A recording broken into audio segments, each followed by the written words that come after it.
Have you ever had one of those mornings? You jolt awake to your alarm for the 5th time, grab your phone to see 3 unread work messages.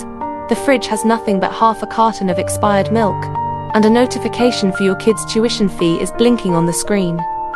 You feel like life has you in a chokehold and you can't breathe. Today we're diving into a book that The Economist called a Bible for the struggling class of the 21st century, Scarcity. Why having too little means so much.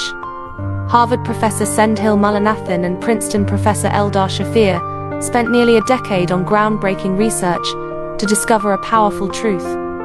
The reason we get trapped in cycles of poverty and busyness is never because we are lazy or stupid. When a person falls into a state of scarcity, our brain immediately enters tunnel vision mode. It's like looking at the world through a straw. Your entire focus is captured by the most urgent things: the rent due in 3 days, the meeting in 2 hours, the deadline in 5 minutes. This tunneling imposes a heavy bandwidth tax on your brain, temporarily stripping away up to 14 IQ points. That's the equivalent of losing a full night's sleep, or forcing down 4 shots of hard liquor.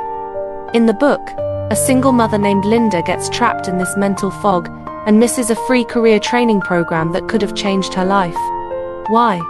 Because all of her mental bandwidth was consumed by figuring out how to borrow $78 for her utility bill. We always assume poverty comes from not being frugal enough, and busyness from poor time management. But this book rips apart that cruel lie. Scarcity systematically changes our decision-making, trapping us in a cycle where trying to save makes us poorer, and trying to manage makes us more chaotic.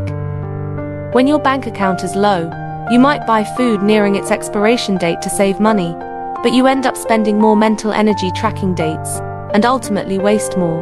1. When you're juggling 5 urgent tasks, you choose instant coffee over boiling water, leading to significant extra costs over a few months. These hidden poverty taxes and time debts are quietly draining the little you have. There's a heartbreaking study in the book. When impoverished families were given a cash grant, 83% of them didn't buy food. They bought a radio. This isn't foolishness. It's a desperate act of self-preservation when the tunnel of survival is too narrow to breathe. They needed a small piece of dignity to feel alive. Life but hope is found precisely within these hard truths. The authors introduce a powerful concept called slack.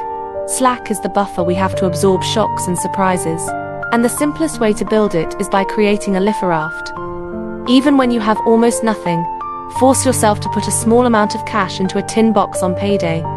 This money isn't for emergencies. It's specifically for buying things you shouldn't buy. A construction worker in the book, after working 28 straight nights, used the money from his tin box to buy a ticket to a hot spring. He said something life-changing. For those 3 hours, for the first time, I thought about getting a professional certificate, instead of how to avoid my boss's yelling tomorrow. That is the power of slack. It allows you to lift your head from the tunnel and see the vast world outside. Opening this book is like receiving a scarcity escape kit. It teaches you how to build 5% of slack into your life, creating a breathing zone on the knife's edge of survival.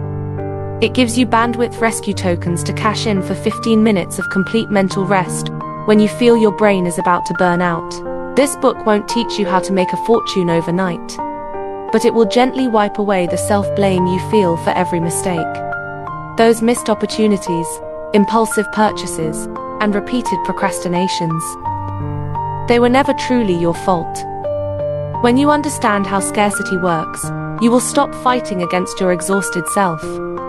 You will learn to forgive yourself and begin building a more resilient system that gives you the power to pursue a bigger, brighter, and calmer future.